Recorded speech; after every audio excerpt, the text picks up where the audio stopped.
President Obama took another stand against evil yesterday, lashing out at ISIS, pernicious gang crime and human rights abuses in left-wing dictatorships like Venezuela and Cuba. I was kidding. He went after Fox News again.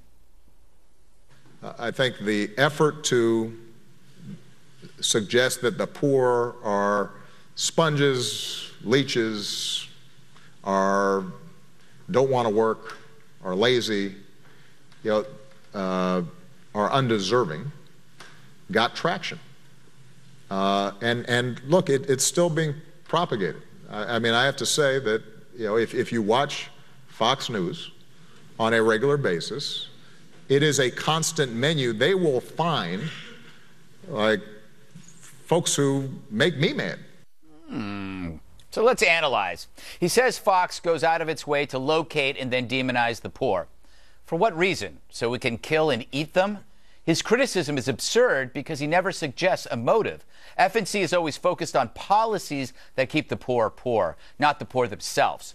And that's scary to progressives like Obama, who fear that their ideology will be exposed as the culprit behind so much present misery. Identity politics, welfare policies, and the white liberal addiction to social intervention has helped replace enterprise with entitlement. And that has hurt the poor more than street drugs or police brutality. Which is why when FNC is critical of such policies, Obama portrays it as critical of people. It's to save his beliefs from the humiliation they so richly deserve. And remember, it wasn't FNC who ginned up class warfare. I think when you spread the wealth around, it's good for everybody. We've got to ask the wealthiest Americans and biggest corporations to pay their fair share. This is the land of opportunity. That's great.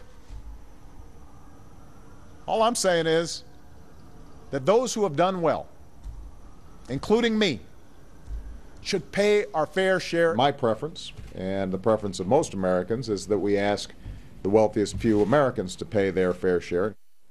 This abdication of responsibility embraces the toxic retribution of Occupy Wall Street, there goes my tongue, which seeks equality by crushing everyone under one boot. As a class warrior, that's Obama's common core. Finally, he says we need to change the way the media reports issues. If we're going to change how John Boehner and Mitch McConnell think, we're going to have to change how our body politic thinks, which means we're going to have to change how the media reports on these issues. Translation, agree with me and we'll be fine. After all, the only network he castigates is the only one that doesn't buy his spiel hook, line, and sinker. That's not an insult to us. It's a badge of honor. So, KG, yes. This is not the first time. This is like the 20th time he's gone after Fox. Is this wisdom or is it whining? He just has a varsity envy. You know, I mean, look, we're his biggest frustration and his biggest failure all in one. He's frustrated by us on a daily basis, but we point out the truth and then let the American people decide. Decide for yourself so you're not spoon-fed all this stuff from the mainstream media. Look at the facts, look at what's really going on in this country, and make some informed decisions.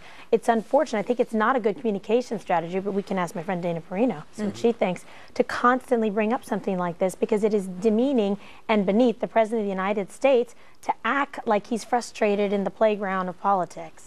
By the way, thank you for helping me out with a word You're earlier. welcome. Hey, Juan, I want to play this other sound on tape from President Obama talking about rich sending kids to private school. What's happened in our economy is that those who are doing better and better, more skilled, more educated, luckier, having greater advantages, are withdrawing from sort of the commons. Kids start going to private schools. Kids start working out at private clubs instead of the public parks. An anti-government ideology then disinvests from those common goods and those things that draw us together. Juan, isn't he basically obscuring the idea of choice with class? That everybody should have a choice to go wherever they want to go. And he's saying if you do that, you're basically ignoring the poor. I don't get it. Look, let me just say, they're so confused here because remember, Barack Obama's mom sent him to a private school in Hawaii, and then he went off to Occidental and Columbia and Harvard Law. Yep. But he is saying, and this is a popular argument among sociologists on the left, and Robert Putnam was there at Georgetown, and he has a book out about kids and how there's less common ground and less of the ability for kids to move upward and associate with upper income kids. I just think that it's misbegotten in thinking, because the fact is, if you have the chance, as you were saying, to send your child to the best school, am I supposed to tell you don't send your child to the best school? That's amazing. President Obama did. Yeah, there's a certain arrogance here, Dana.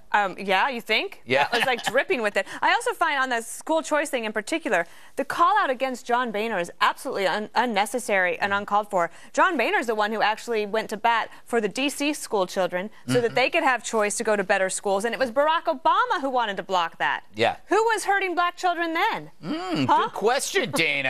Hey, Eric, okay, shouldn't other networks at this point be kind of angry that Obama never singles them out for doing their job? Yeah. It's like he's basically saying, I got no problems with you. You guys don't bother me. Right. Josh Earnest this morning was also on MSNBC, and he reiterated the fair share argument. Unbelievable. Like, at some point, they'd say, we have to move away from it. It's exactly opposite of what President Obama is trying to say. He not only called out John Boehner, he called out Mitch McConnell. If we're gonna change McConnell and Boehner, really? They're elected. We want them in there. You can't change them. If anyone should be changing, maybe you should change a little bit, President Obama. Private schools. He went to the best private schools, sent his kid to the best private schools. On Fox News, rabbit ears, why are you listening to us? Were you watching? Thank you for that. We can use all the viewers, and we'll take you another one. And finally, the one thing that was really crazy, society, he called the people who've worked hard and made money and done well, society's lottery winners. Yeah. Not worked hard, earned, risked, and won, and did well. People who do well are lottery winners. All right, we got to move on. The left is accusing the president of being sexist and a climate change denier. That's next.